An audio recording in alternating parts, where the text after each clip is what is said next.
বিদ্যাৰ্থী আৰু যুৱ সমাজলৈ এপিজে আব্দুল কালামৰ 10টা শপত।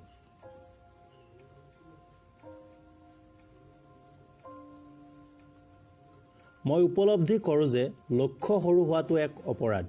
মই মোৰ জীৱনৰ এক মহান লক্ষ্য ৰাখিম আৰু সেয়া পাবৰ বাবে কঠোৰ পৰিশ্ৰম কৰিম। মই জ্ঞান লাভৰ বাবে নিৰবিচ্ছিন্ন প্ৰয়াস কৰিম। মই লক্ষ্যত উপনীত হ'বলৈ অবিচল থাকিম। মই ন্যায়নিষ্ঠ হৈ কাম কৰিম আৰু ন্যায়নিষ্ঠভাৱে সফল হ'ম।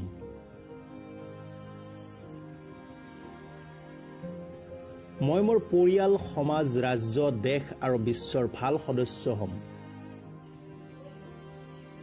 মই সদায়ে জাতি, বৰ্ণ, ভাষা আৰু ৰাজ্য নিৰ্বিশেষে কোনো এজনৰ জীৱন ৰক্ষা আৰু উন্নত কৰিব চেষ্টা কৰিম। মই য'তেই নাথাকোঁ কিয় এটা সিদ্ধান্ত সদায় মনত ৰাখিম, সেয়া হৈছে মই আপোনাৰ বাবে কি কৰিব পাৰোঁ। মই কেতিয়াও মদ, ধূমপান আৰু জুৱাত আসক্ত নহ'ম। মই সদায় অন্তত 5জন ব্যক্তিৰ মদ, ধূমপান, জুৱাৰ আসক্তি আঁতৰাবলৈ চেষ্টা কৰিম। তেওঁলোকৰ ভাল জীৱন যাপন কৰাত সহায় কৰিম।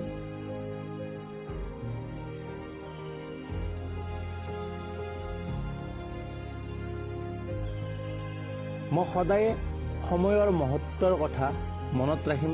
মোৰ জীৱনৰ ব্ৰত হ'ব পাখি লগা সময়বোৰ অবাবত নষ্ট হ'ব নিদিওঁ।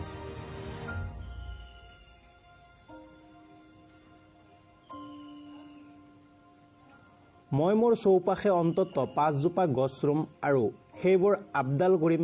মই সদায় মোৰ গাঁও, নগৰ, ৰাজ্য পৰিষ্কাৰ কৰিব চেষ্টা কৰিম যাতে পৃথিৱীখন পৰিষ্কাৰ আৰু সেউজীয়া হৈ থাকে। 2030 চনৰ ভিতৰত শক্তি স্বাধীনতা পাবৰ কাৰণে মই সৰ্বক্ষমতাৰে কাম কৰিম।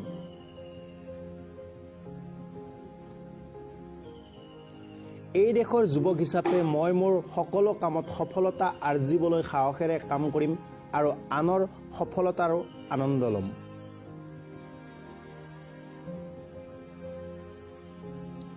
মই মোৰ বিশ্বাসৰ সমানেই নবীন আৰু সন্দেহৰ সমানেই প্ৰবীণ। গতিকে মই মোৰ হৃদয়ত বিশ্বাসৰ প্ৰদীপ জ্বলাই ৰাখিম।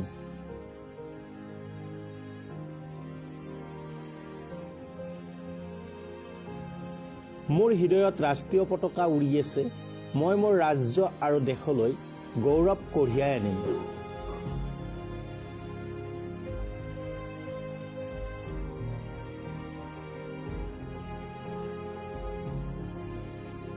দৰ্শকসকল, আপুনি যদি আমাৰ চেনেলটোলৈ প্ৰথমবাৰ আহিছে, অনুগ্ৰহ কৰি চেনেলটো ছাবস্ক্ৰাইব কৰিব আৰু ভিডিঅ'টো ভাল লাগিলে মতামত আগবঢ়াব বুলি আশা কৰিলোঁ। ধন্যবাদ।